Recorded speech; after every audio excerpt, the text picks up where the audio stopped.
I spoke earlier about how the Prime Minister seems to get fired up and angry over everything except the cost of living crisis. And now Anthony Albanese has declared he will visit the United States as soon as possible, if elected, to meet with Donald Trump over tariffs. I've been invited to the United States, of course, and vice versa.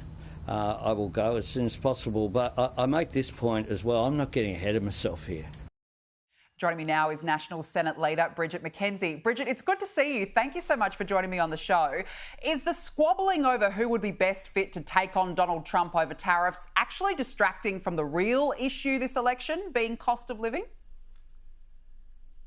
Well, I think Australians are wanting the cost of living crisis that Albanese's government has created dealt with. They want to see real policies on the table, and that's why in our budget in reply, we were able to announce slashing the tax on petrol and on diesel so that every single day that you fill up the tank, you will get real relief and you won't have to wait 15 months for it, like the relief that the Labor Party put on the table. And I think the other big piece we've been talking about this week and since the budget in reply is our gas reserve policy, which will see the gas here from Australia, before it is exported to our partners around the globe, will actually be a certain amount will be set aside for use here domestically. And we've been able to announce today at the Daily Telly's Western Sydney Summit that's put on the table that if that same policy had been in place today,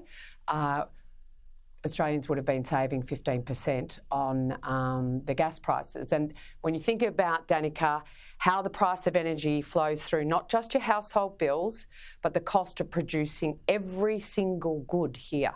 Industrial heartland, like our smelters and our refineries, but also our manufacturing, our food processors and the like. So there are, millions of jobs requiring affordable energy to keep people employed, and that's why the energy policy of both the Coalition and the Labor Party, when you compare them, needs to factor in who's going to provide the greatest cost of living relief as that flows through the economy, and that is absolutely the Coalition's energy policy. Yeah, and as you said, I mean, it's about who's going to be able to get that cost of relief quicker as opposed to 15 months' time, $5 a week. So I understand what you're saying there. I want to talk about the campaign so far. How critical are these outer suburban seats in particular for the Coalition, this middle Australia that's being impacted most by the cost of living?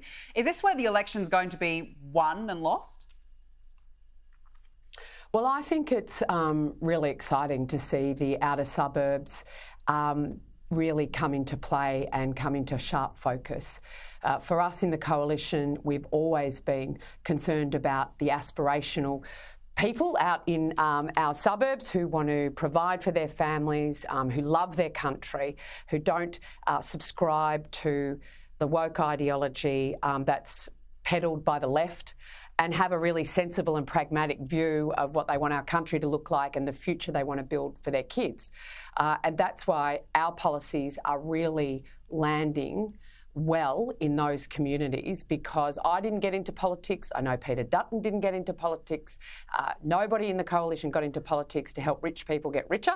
We actually got into politics to help Australians get ahead and to get government out of their lives. And that's exactly the policies that we've put on the table to help those who need it, but to set our economy up so that if you want to work hard, get ahead, buy a house, provide for your family, we've got a suite of policies to actually help that to happen. When you compare that to the Labor Party, whose policies over the last 3 years have seen the biggest drop in living standard our country's ever seen, and indeed energy prices go through the roof and safety on our streets become a problem. And it's not just in the cities, that's happening in regional capitals as well. Yeah, especially, youth crime is a big one out in the regionals as well. It's absolutely rampant out there. Now, I've got to ask you, Peter Dutton backed you in today for a front bench role if elected. There are reports that you and Barnaby Joyce could be demoted to the back bench, but how confident are you that you will get a seat on the table if elected? Well, Danica, I don't think it does anybody any good to be commentating about these types of matters when you've got to win the trust and the great privilege that comes with winning an election. So my only focus each and every day is actually getting in front of the Australian people out into the suburbs, whether it's Hawke, McEwen, here in Victoria, or out in Western Sydney like we were this morning, Parramatta, Werriwa and Lindsay, to make sure those people that are really doing it tough under Anthony Albanese understand they have a real choice this election, and to vote for the Liberal Party, vote for the National Party and get our country back on track. So that's all I'm focused on, Danica. Yeah. I'll let the people take care of the rest. That fair call. Bridget McKenzie, thank you so much for joining me on the show. Appreciate you coming on.